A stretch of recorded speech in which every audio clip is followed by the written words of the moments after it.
Many years ago, I came across a few lines in a book that I connected with. They were, "It's easy to judge, but you never know another person's heart, what gives them strength and what breaks them down." I have learned to listen more and speak less. The result has been eye-opening conversations and inspirational moments that I have shared with you right here.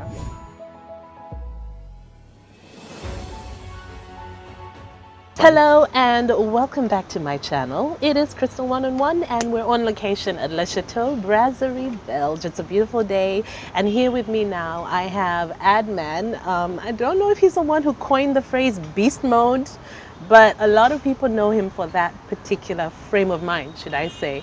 Colin Asiimwe. Hi! Hi Crystal, how are Stop you? looking at me suspiciously. What do you mean? I am a generally suspicious person. Why It's are how you I a live. generally suspicious person? Because Why? Because the world is a dangerous place and people are always trying to take you out, and so whenever I look at people I have to be sure that I'm taking in all the information that they're putting out. Seriously, it's amazing how people go into the world saying, "Who wants to take me out today?" Yeah, I because am completely different. if you get them fast, then they don't take you out. Do unto your brother before he does unto you. But how do you operate? You just go into the world trusting? I am trusting. I'm trusting. Such a dangerous way to live. I believe in positivity. Never. No. Can never be me. Welcome to the show. Thank you. Thank so you. It's nice such a pleasure have to be you. here. It's nice to see you. You're back in Uganda now. Yes. You relocated when you joined MultiChoice because you're now the head of marketing. Yes. MultiChoice Uganda. Yes. So did you come back from Nairobi then, or you already back in the country? No. So I went away to Nairobi. So it's actually quite an interesting story. So my wife moved to Nairobi to take up this job at a bank. Okay. And then so I then quit everything that I was doing. So I said, we had a young family. I said, what we'll do is we'll just wrap it up. So I closed my TV stuff, closed my side hustles, quit my job, up and went to Nairobi. Went, found a job, worked there. After 2 years, I realized that really, I miss Matoke.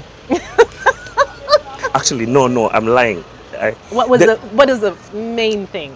The main thing that you I think it was living like an Israelite that really got to me, because the culture there is quite different. They live a one-starch culture.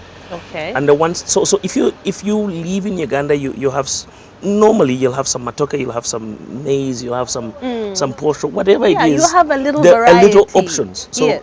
And so even when you're not doing well, maybe you have some nuts and some beans, or some meat and some fish, or whatever it is.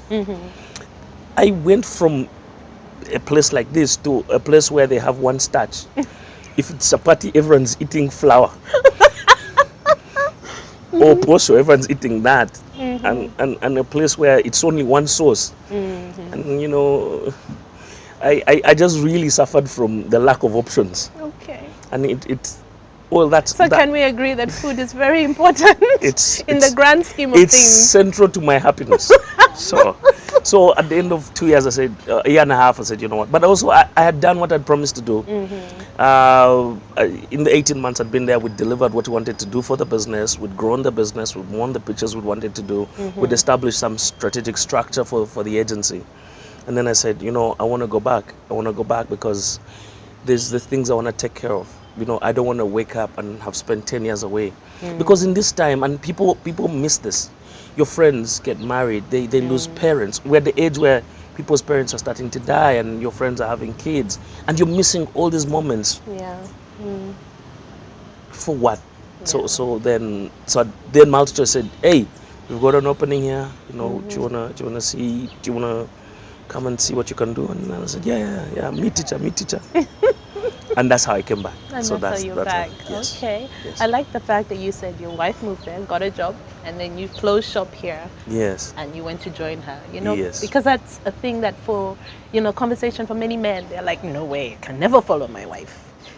I know times have changed, which is a beautiful thing. But if you remember, the old-fashioned frame of mind was like, what? She follows me. I can follow her. So, I think it's a very strong thing. Well, and also I think you're looking at the challenge over there? I'd done some work in Tanzania earlier on in my career. I'd done some work in Burundi. I'd consulted a bit in Rwanda, but I'd never actually gotten time and a chance to sink my teeth into the Kenyan market. So the opportunity was actually quite big for me. Okay. But also, do you know how, and I'm sure for a lot of your viewers, there's women who tell you, I could have been great, but then I gave up all these things. And we're growing up in a generation of daughters who keep saying that their mothers could have been so much more if they hadn't settled. And in my mind, the way I viewed it is, I never wanted to look back 10, 20 years and have my wife say, you know, I could have gone somewhere. Because then the rest of your life, it always feels like this is the price I paid for this family. But you can't live with that over your head. And so it was difficult in the short term for me to reconcile that.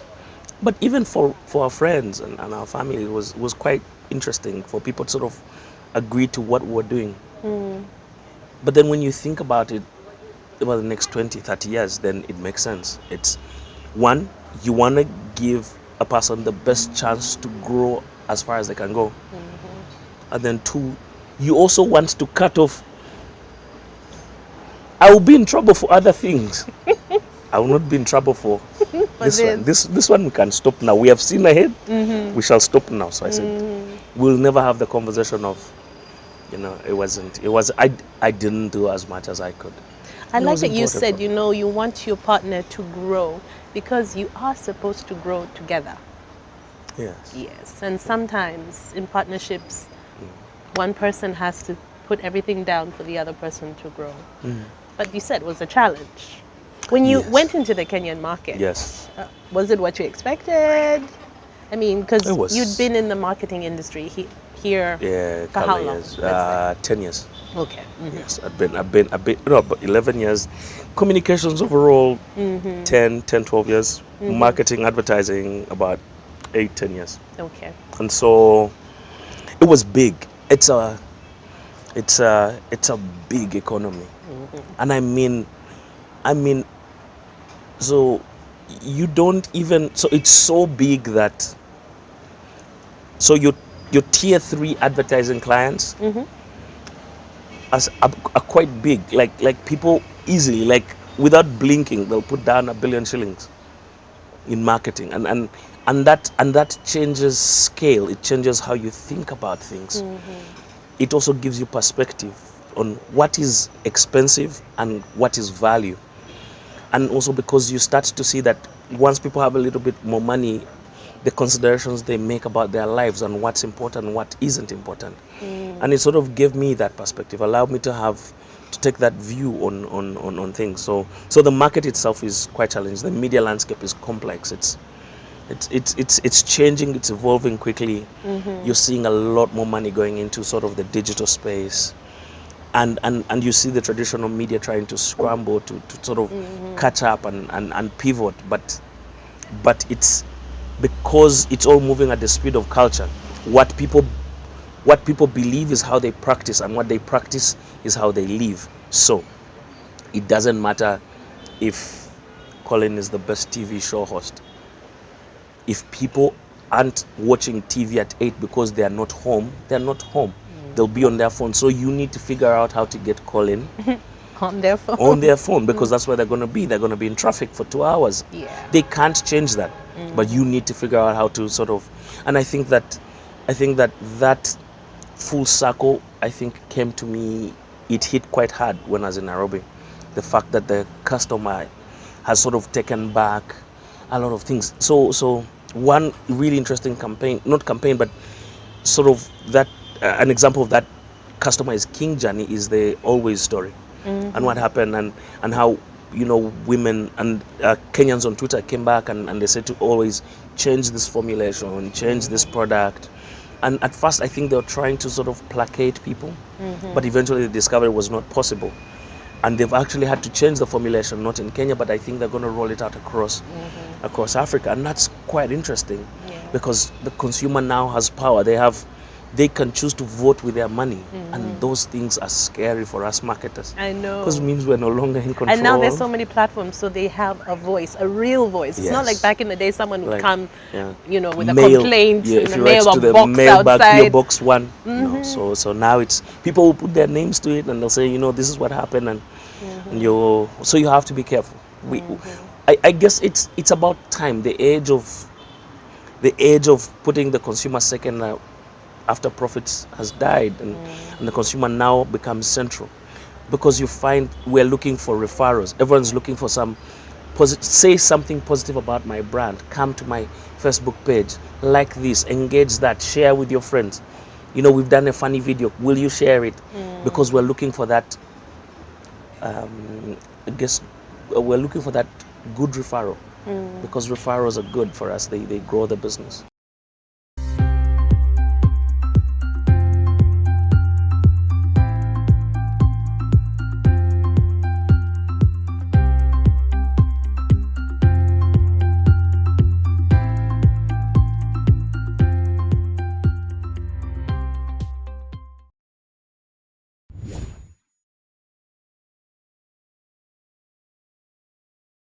Well, Colin, I have to take you way back. We've already gone deep into it. Little Colin. Way back where? Little Colin. How stubborn was he? It was terrible. Terrible, right? Terrible. Terrible. I hope my mom doesn't even hear this. So were you born here? I was born here. I was born in Lugazi at Kawolo Hospital. Okay. I was born at Kawolo Hospital in 1984. Were your parents working there? Yeah, my father was teaching in Namagunga. Okay. He just graduated. He'd done his education degree and was teaching in Namagunga. He was a lecturer there. Okay. And so he met my mom, and yes. And your mom, was she working as well? Or? No. So they both just finished university, and so they moved in together and got married. So your parents were teachers? Yes. Okay. Well, my mom is a banker, but my father was a teacher. Now they've all evolved into human resource professionals, proper. But yes, at the time, my dad started out as a teacher. Yes. Okay. Yes. And then school? Were you still there? Were they there for a long time? No. So we were there for 2 years. It was when I was born there, and then we moved to Nabisunsa, which my father gets posted back here, and we moved to Nabisunsa, and that's where a lot of my formative years now. A lot of my early childhood memories are from Nabisunsa Girls School. So growing up, running around the compound, sort of, it's a place I'm very fond of, because a lot of some of my oldest friends, Really? sort of come from there. Okay. And then we moved around a little bit. But yes, grew up there. That's you and siblings? That's my sibling. So there's 5 of us. I'm a firstborn. I'm an only son. Got 4 sisters. Okay. And we were born there. And then sometime in the 90s, we moved to Nairobi and spent a decade there. Oh, okay. Yes. It was a terrible time. No, it was nice. I'm joking. It was a good time. You wouldn't say that. You wouldn't just say that. No, it was a good time. It was a good time? So my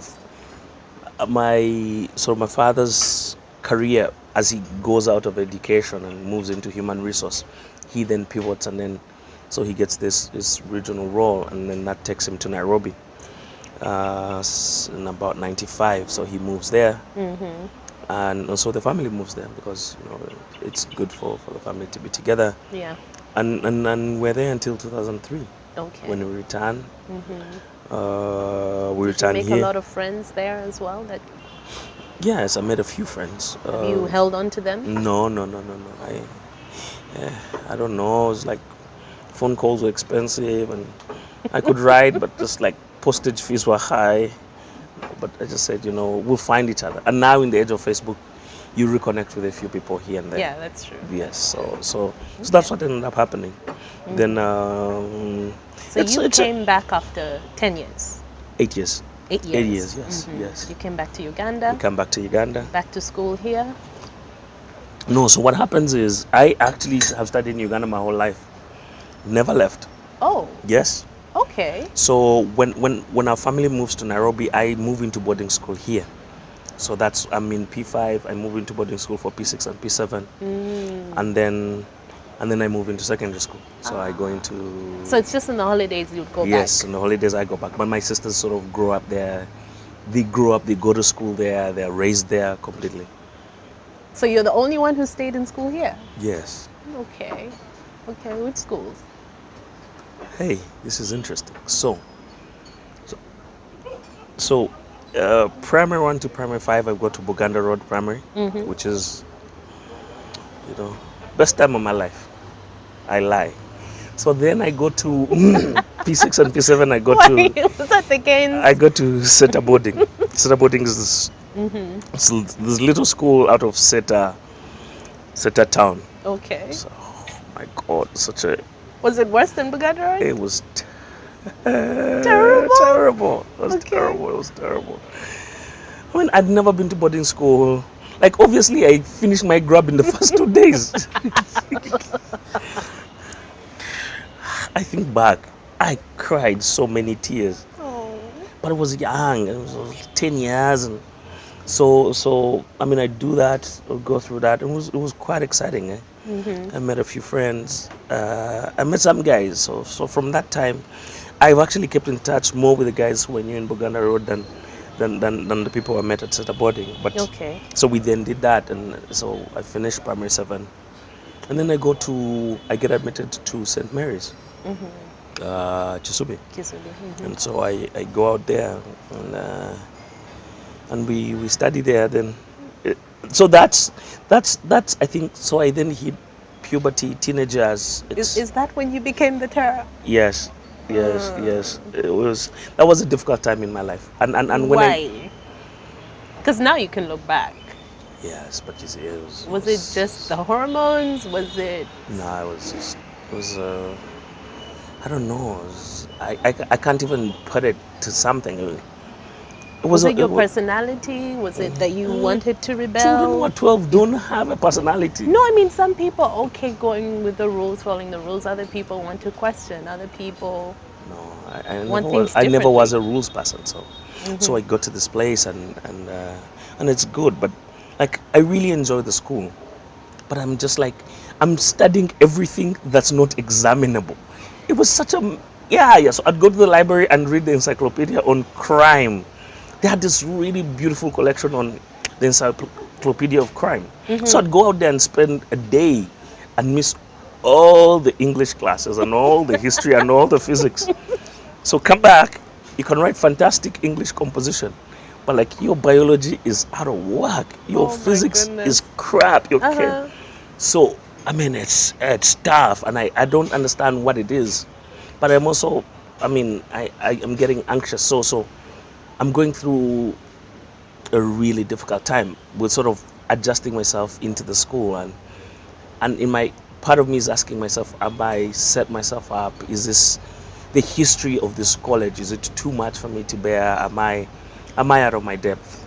And that continues to give me anxiety. So I'm and it actually stays with me for a while because that anxiety then manifests in bedwetting. So I'm bedwetting until I'm 18. Because I can't deal with whatever's happening. So because it happens, I try to stay up as late as possible, which then means when I sleep, I really oversleep. Then I can't wake up. So it's a mess. And then lack of sleep also doesn't help with your learning. Yes, so you're always sleep deprived. You're always sleeping, and that's a problem for me. So at the end of the first year, they say, no, listen, we can't promote you to the next class. Okay. Yes, so they make me repeat the class. So that was S1. Okay. S1. So it's and I'm going to tell you the funny thing about this. So so then I repeat the class, and the following year, a new class comes, and I'm there, and I'm like the old captain who's been there. I've seen this before, guys. And it was really interesting because these kids, they come in, they were bright, sharp as razor knives, and they'd be like, if you know so much, why are you still in this class? So so obviously I had to be humble, and this time double down on my books. Okay. So we do that, and then I go through Form 1, I go through Form 2. So it actually did push you to actually settle down and focus. But I think that my life story is very much about endeavor. It's about, you know, woteka yo moyo, you get something. That's sort of what I've learned. And so I then so I get into Form 2, Sorry, but then sorry. at the end of Form 2, it's something happens with my self-awareness and my discipline. So this is at the end of Form 2. Design of Form 2, and I'm in all these disciplinary cases, and so eventually they say, listen, we can't have this guy here. Oh, okay. So and then so I end up at a school called Bugem Adventist for a term. Just a term. Just one term. Okay. Can we not talk about that No, part? no. This is too juicy. I knew I shouldn't have been here. This was a bad decision. This is too juicy. So I mean, it's difficult. It's a different setup. It's Again, a it's- complete adjustment from where you've it been. is completely new. So new friends, but also because you're the new kid, you're coming from an environment where you're allowed to ask teachers questions and challenge, and you come into an environment where everyone's subservient and obedient and very much about sort of the rules and the formatting and